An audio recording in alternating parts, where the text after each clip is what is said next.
இந்த மாதிரி காலையில் எழுந்து சீக்கிரம் ஓடும்போது நீங்கள் பார்க்க வேண்டிய ஒரே மேட்ரு என்னென்னா ஆப்போசிட் ரோட்டில் தான் ஓடணும்.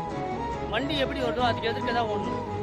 அதுவும் இல்லாமல் அதான் சேஃப் நம்ம வண்டி எப்படி வருதோ அதுக்கு ஆப்போசிட் சைடில் ஓடினா தான் நம்ம ரோடை பார்த்துட்டே ஓடலாம். வண்டி எதிராக வந்ததுன்னா நம்ம கொஞ்சம் ஜர்க்காகி போகலாம். இந்த மாதிரி பிளாக் ஸ்லீவ்லாம் போட்டுட்டு ஓடக்கூடாது. ஏன்னா காலையில் நம்மளே இருட்டில் ஓடிட்டு இருக்கோம்.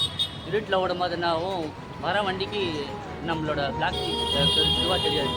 நம்ம லைட் கலரில் போடணும். ஆரஞ்சு, ரோஸு, லைட் எல்லோ, இது மாதிரி லைட் கலர் போட்டிங்கன்னா வர வண்டிக்கு அவனுக்கு பளிச்சுன்னு தெரியும். நம்ம பிளாக் போட்டோம்னா இருட்டில் ரொம்ப கஷ்டம்.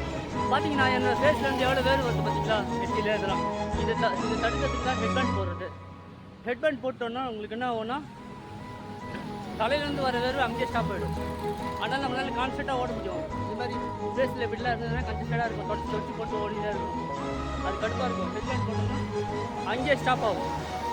ஆக்சுவலாக நம்ம ஒரு இன்டர்வியூக்கு போனால் எப்படி ப்ரொஃபஷனலாக ட்ரெஸ் பண்ண போகிறோம், அது மாதிரி தான் ஹெட் பேண்டு, நீ பேண்டு இதெல்லாம் போட்டு போனோம்னா ஒரு ப்ரொஃபஷனல் ஃபீல் வரும்.